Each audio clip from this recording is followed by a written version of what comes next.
Povo de Deus, eu vou resumir a mensagem ministrada no último domingo. Acompanhe comigo. Abra a sua Bíblia e permaneça com a sua Bíblia aberta no Evangelho de João, capítulo 3, versículo 16. Assim diz a palavra do Senhor. Porque Deus tanto amou o mundo que deu o seu Filho unigênito para que todo que nele crer não pereça, mas tenha a vida eterna. Esta é a palavra do Senhor. O tema da nossa mensagem hoje é o amor que ensina a amar. Quando o Espírito Santo inspira o apóstolo João a escrever essa declaração de amor da parte de Deus para conosco, a finalidade, o propósito, provavelmente seria apresentar o relato, o motivo de Deus em enviar o Filho, para que o mesmo nos ensinasse o que é o amor, e como o amor de Deus age, e também como o amor de Deus é capaz de fazer a diferença na humanidade, o que o amor de Deus é capaz de fazer pela humanidade, e consequentemente, como nós precisamos responder a essa tão grande demonstração de amor da parte de Deus. A verdade é que o amor de Deus é que faz com que nós nos aproximemos dele. Amém? No seu famoso Sermão do Monte, o Senhor Jesus Cristo passa a estabelecer o perfil daqueles os quais desejariam e ainda desejam segui-lo.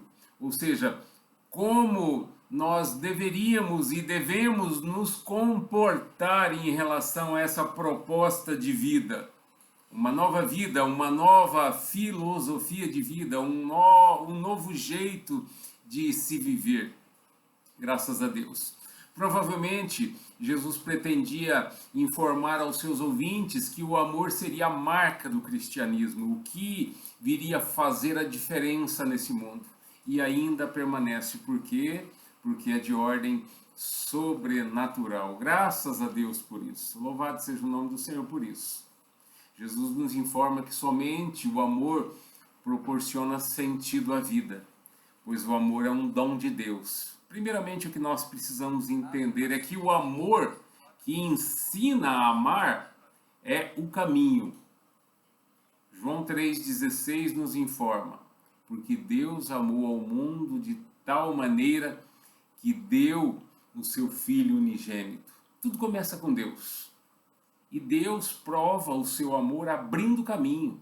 Mateus capítulo 27, versículo 51, nos informa que quando Jesus foi crucificado e ali expirou, morreu, naquele momento o véu do santuário rasgou-se em duas partes, de alto a baixo. E o texto diz, de alto a baixo, preste bastante atenção. Deus abre o caminho. Tudo começa com Deus. Por isso que em João 14,6 o próprio Senhor Jesus Cristo disse: eu sou o caminho. Portanto, Jesus é o caminho referencial e Jesus não se limita a ensinar o caminho, a mostrar o caminho. Ele é o caminho.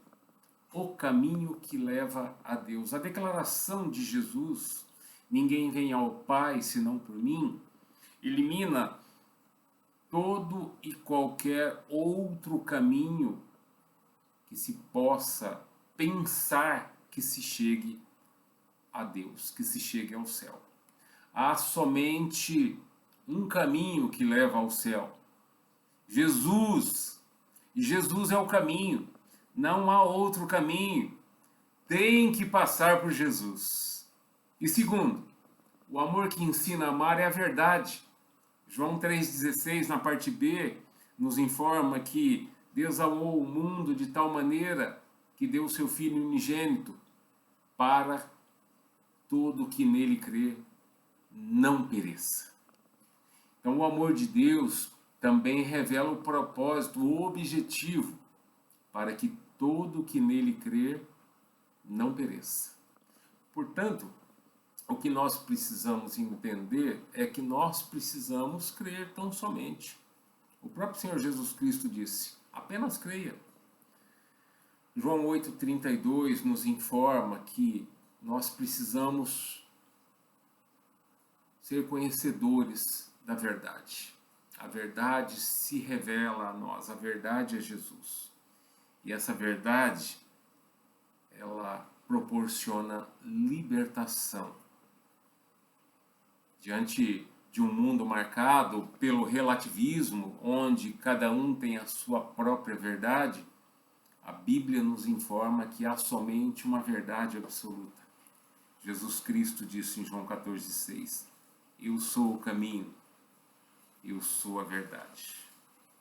E o nosso texto nos informa que nós precisamos crer para não perecermos.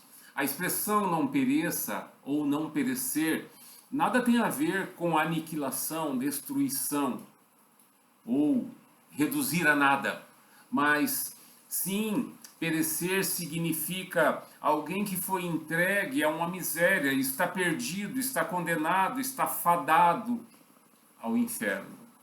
E o Evangelho, ele não precisa provar nada ao mundo, o Evangelho é a resposta ao mundo. Portanto, o amor que ensina a amar é o caminho, o amor que ensina a amar é a verdade.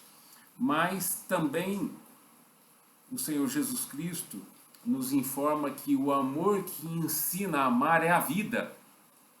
João 3,16, na parte C, nos informa o propósito de Deus para que nós tenhamos a vida eterna. Então o amor de Deus, ele nos sustenta, nos ensina a perseverar, a permanecer. O amor de Deus fundamenta a nossa esperança no amanhã. Por isso Jesus disse: Eu sou a vida. 1 de João capítulo 5, versículos 11 e 12, o apóstolo João assim nos informa que este é o testemunho. Deus nos deu a vida eterna e essa vida está em seu Filho. Quem tem o Filho tem a vida.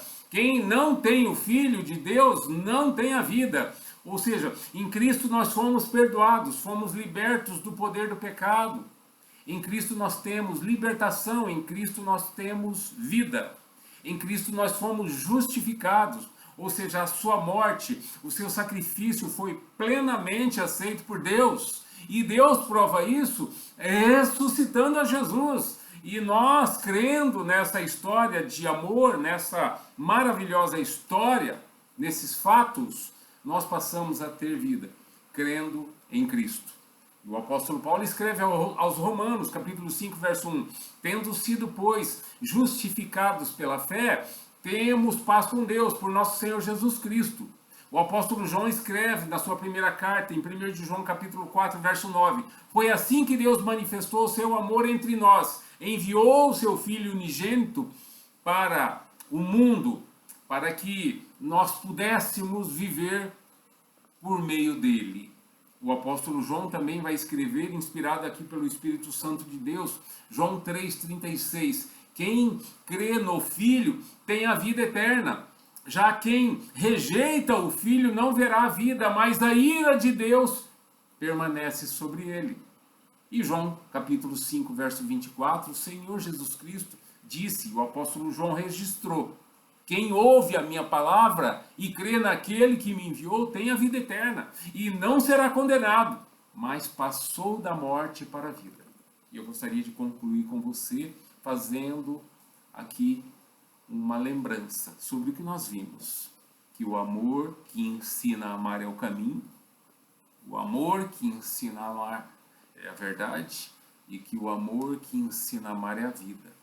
E nós precisamos resolver a nossa vida em vida, pois o sentido da vida é conhecer a Deus. E tudo o que nós dissemos aqui foi para procurar entender, compreender o grande amor de Deus por nós, esse amor que é intenso, que é doador.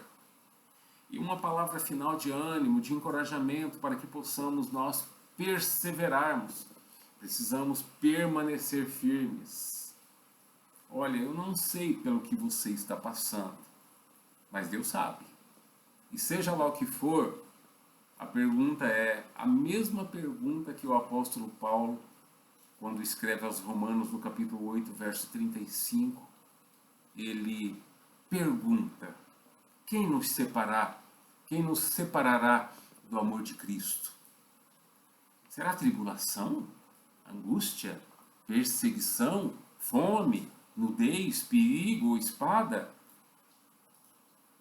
Não, nada nos separará do amor de Cristo. Nada. Nem ninguém nos separará do amor de Cristo, porque a nossa esperança está firmada no Senhor. E o apóstolo Paulo escreve aos Coríntios, lá no capítulo 2, versículo 9, aqui inspirado, orientado pelo Espírito Santo, ele diz assim, olha, e que isso sirva de esperança para todos nós no amanhã. Olho nenhum viu, ouvido nenhum ouviu, mente nenhuma imaginou o que Deus preparou para aqueles que o amam. E é verdade. Amém? Toda honra e toda glória seja tão somente ao Senhor nosso Deus e Pai. Recebam a bênção, que a graça, a maravilhosa graça de Deus, o amor do Pai, a comunhão e as consolações do Espírito Santo de Deus seja sobre a sua vida. Em o nome de Jesus nós oramos. Oramos por você, oramos pelo seu fortalecimento, oramos pela sua família, pela extensão da sua família, pelo seu trabalho e tudo que você vier a fazer. Que seja para a glória de Deus. Amém? Deus os abençoe.